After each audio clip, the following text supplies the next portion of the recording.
Care of Godavari ఈ సినిమాకి director Mohan గారు, హీరో రోహిత్, ప్రొడ్యూసర్ రామారావు గారు వీళ్ళు కలిసి సమిష్టిగా ఒక ట్రెడిషనల్ సాంప్రదాయంతో కూడినటువంటి గోదావరి యాసతో కూడిన ఆ భాషతో, ఆ సాంప్రదాయంతో, అక్కడ ఉన్నటువంటి ముఖ్యంగా ఆ ఎటకారంతో వీటిన్నింటినీ మిక్స్ చేసుకుంటూ ఒక అందమైనటువంటి సినిమా.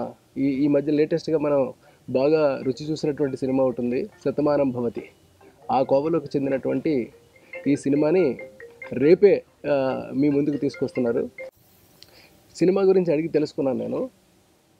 అది మా గోదావరిలో ఒక ప్రత్యేకత ఒకటి ఉంది. అదేంటి అని అంటే చేపలు. ముఖ్యంగా అది ఒక చేప ఉంటుంది, దాన్ని ఇలస అని అంటారు యాక్చువల్గా. అది వాలు ప్రయాణం చేస్తూ ఉంటుంది.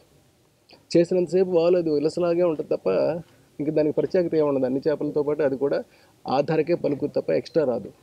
కానీ అది ఎదురు పోరాడడం ప్రారంభిస్తే, అంటే ఎదురు ప్రయాణం చేస్తే ఈదుతూ ఉంటుంది. అప్పుడు అది స్టార్ట్ అవుద్ది ఇలసగా మారడం, పులసగా మారడం. ఇలస పులస ఉంది అని అంటారు చూడండి. అంటే ఎంతో కష్టపడి ఎదురు ఈది శ్రమ పడేటప్పటికీ ఎవ్రీథింగ్ విల్ బి చేంజ్. ఎంత అంటే ఇక చెప్పలేనంత చేంజ్ అది సాధించుకుంటూ పోతూ ఉంటుంది.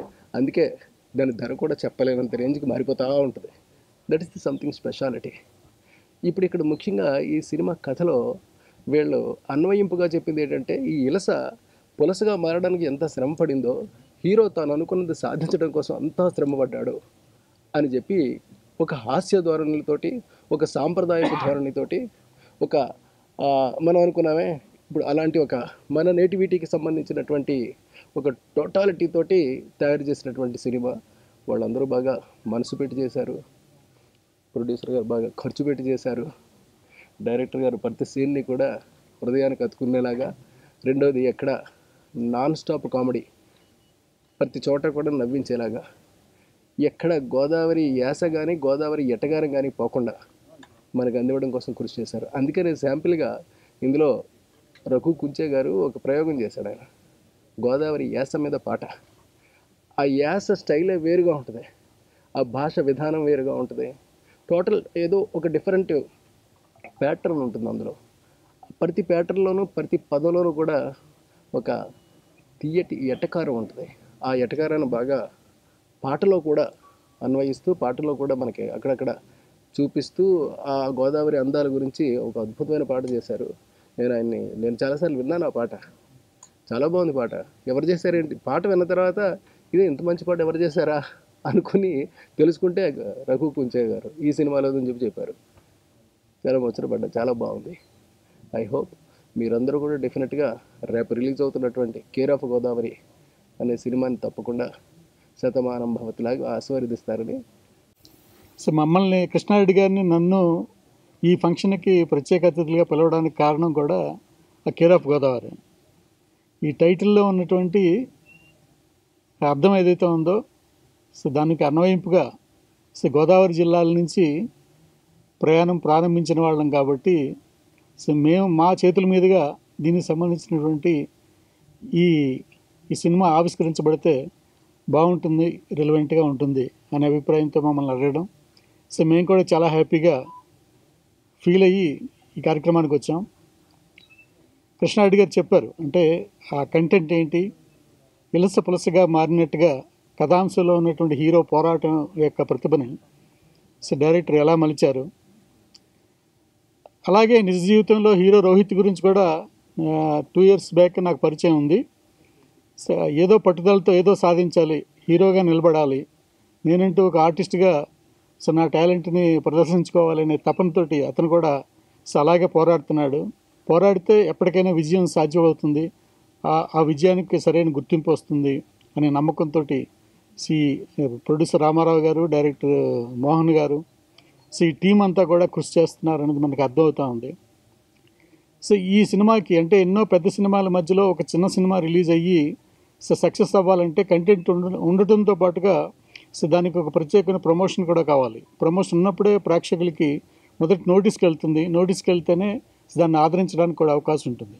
అందుకని ఏదో ఒక ప్రత్యేకత చూపించడం కోసం సో వాళ్ళు ఫీల్ అయింది ఏంటంటే, సినిమాలో ఉన్నటువంటి విషయమే ఏదైతే క్వాలిటీ ఉందో ఆ క్వాలిటీయే మన ప్రత్యేకత అని ఫీల్ అయ్యి ఆ సినిమాని ప్రేక్షకులకి రిలీజ్కి ముందుగానే ఒక రోజు ముందుగా ఈ రోజు నుంచే మీడియా ద్వారా ఒక శాంపిల్ స్వీట్ ఇచ్చినట్టుగా ఈస్ట్ ఈస్ట్ గోదావరిలో ప్రత్యేకంగా మీ అందరికీ తెలుసు తాపేశ్వరం కాజా అనేది చాలా ఫేమస్. ఆ తాపేశ్వరం కాజా షాపులు ఎక్కడికైనా వెళితే ఆ షాప్ వాళ్ళు మొదట ఒక చిన్న కాజా శాంపిల్ తినమనిస్తారు. ఆ కాజా తిన్న తర్వాత దాని యొక్క ఆ క్వాలిటీ అనేది మన నోటికి మన మనసుకి మనకి పూర్తిగా ఆస్వాదిస్తూ ఉంటాం. సో అలాగా ఈ సినిమా యొక్క టేస్ట్ని ప్రేక్షకులు ఆస్వాదించడం కోసం అని చెప్పి ఒక 10 నిమిషాల సినిమాని జనరల్గా మనం ట్రైలర్స్లో ఒక 1 మినిటో 2 మినిట్స్ మ్యాక్సిమం థియేటర్ ట్రైలర్లో సినిమా యొక్క సారాంశాన్ని క్లుప్తంగా మనం చూస్తూ ఉంటాం. అలా కాకుండా డైరెక్ట్గా కంటిన్యూగా టైటిల్స్ దగ్గర నుంచి ఒక 1 రీల్ 10 నిమిషాల సినిమాని ప్రేక్షకులకి రుచి చూపించబోతున్నారు ఇవాళ. సో ఆ రుచి చూసినటువంటి ప్రేక్షకులు తప్పకుండా ఈ సినిమా చూడాలని కోరుకుంటారు. అలా కోరుకునే క్వాలిటీస్ సినిమాలో ఉన్నాయి కాబట్టి తినబోయే ముందు రుచి గురించి ఎక్కువ చెప్పడం కరెక్ట్ కాదు. మీరు చూసి ఆస్వాదించి ఈ సినిమాని చూసి ఈ సినిమాని పెద్ద హిట్ చేసి ఈ టీంని ఆశీర్వదించాలని మనస్ఫూర్తిగా కోరుకుంటున్నాను. వచ్చినందుకు ప్రివ్యూ చూసినందుకు చాలా thank you. And first of all నేను ప్రొడ్యూసర్స్ గారికి థ్యాంక్ యూ చెప్పాలి, డైరెక్టర్ గారు మోహన్ గారికి చెప్పాలి నాకు ఈ ఛాన్స్ ఇచ్చినందుకు. ఈ సినిమాలో చాలా కష్టపడ్డామండి. ఆల్మోస్ట్ ఒక 1 year పట్టింది షూటింగ్ అండ్ ఎడిటింగ్ ఇవన్నీ వర్క్ కంప్లీట్ కావడానికి. బట్ కరెక్ట్ క్వాలిటీ వచ్చింది. So very happy for that. And I hope ఆడియన్స్కి కూడా చాలా సపోర్ట్ చేసి ఈ సినిమాని వెళ్ళి చూస్తారు థియేటర్ కానీ కోరుకుంటున్నాను. And thank you so much. Thank you. చాలా చాలా చాలా చాలా సంతోషంగా ఉంది. యాక్చువల్గా నేను ఈవీ గారి దగ్గర ఎక్కువ వర్క్ చేశాను. ఒక టైంలో ఇటు ఈవీ గారు ఇటు కృష్ణారెడ్డి గారు అంటే తెలుగు ప్రజలకి పిచ్చ. ఇటు ఫ్యామిలీ పరంగా ఎస్వి కృష్ణారెడ్డి గారు ఏ రేంజ్లో ఆయనే తెర మీద హీరో కనిపించిన రోజు నుంచి ఆయన అభిమానిస్తున్నాం. ఇప్పుడు మా గురువు గారు లేరు. గురువు లాంటి గురువు గారి చేత ఈరోజు ఒక అద్భుతమైన కార్యక్రమం అంటే ఫస్ట్ టైం ఒక సినిమాకి సంబంధించి రేపు రిలీజ్ అవుతున్న సినిమాని ఫస్ట్ శాంపుల్గా ఒక రీలే ప్రేక్షకులకి చూపించబోతున్నాం. దానికి గురువుగారిని అడగగానే కృష్ణారెడ్డి గారు అచ్చిరెడ్డి గారు అద్భుతమైన స్నేహితులు, అంటే అందరికి ఆదర్శమైన స్నేహితులు, వాళ్ళ చేతుల మీదుగా ఈ కార్యక్రమం జరగడం నాకు చాలా సంతోషంగా ఉంది. ఈ సినిమాని చాలా కష్టపడి మా తూము రామారావు గారు, బొమ్మల సుబ్బారాయుడు గారు, రాజేష్ నాకు చాలా ఫ్రీడమ్ ఇచ్చి బాగా తీశారు. ఆ కాన్ఫిడెన్స్తోనే జనాలకి ఈరోజు ఈ సినిమాని ముందే చూపించబోతున్నాం. అలాగే మంచి పాటలు ఇచ్చిన రవి కుంచి అన్నకి, సాహిత్యం ఇచ్చిన భాస్కర్ భట్ల అన్నకి కృతజ్ఞతలు తెలుపుతూ ఈ శివరాత్రి రోజుని పొద్దునుంచి ఉపవాసం ఉండి సాయంత్రం ఫ్రూట్ సాలెడ్ని ఎలాగైతే తింటారో అలాగే ఈ సినిమా కూడా అంతే కంటికి ఇంపుగా ఉంటుందని ఆశిస్తున్నాను. థ్యాంక్ యూ అండి. మీడియా మిత్రులందరికీ అలాగే ప్రేక్షకులకి నా ఈ శివరాత్రి శుభాకాంక్షలు. మేము ఈ సినిమాని 24వ తారీఖు అంటే రేపు శివరాత్రి సందర్భంగా కేర్ ఆఫ్ గోదావరి సినిమాని విడుదల చేయడానికి సన్నాహాలు పూర్తి చేశాం. రేపు అందరికీ శివరాత్రి కానుకగా కేర్ ఆఫ్ గోదావరి సినిమా మీ అభిమాన థియేటర్లలో రిలీజ్ కాబోతుంది. దీని ప్రమోషన్లో భాగంగా కృష్ణారెడ్డి గారు అచ్చిరెడ్డి గారు మాకు రావటం, దీన్ని ఒక 10 నిమిషాల ముందే ఒకరోజు ముందే జనం మొత్తాన్ని చూపిస్తే సినిమా ఏంటో చాలా వరకు అర్థమైపోతుంది. అదంతా చూసి మీరందరూ థియేటర్లకు వచ్చి మా సినిమా చూసి మమ్మల్ని ఆదరించాలని కోరుకుంటూ సెలవు తీసుకుంటాం. నాకు ఇందులో ఒక పాత్ర క్రియేట్ చేసి నాతో చాలా చక్కగా చేయించిన మా సోదరుడు రైటర్ మోహన్కి మరియు మా ప్రొడ్యూసర్స్కి చాలా చాలా థ్యాంక్స్ చెప్పుకుంటూ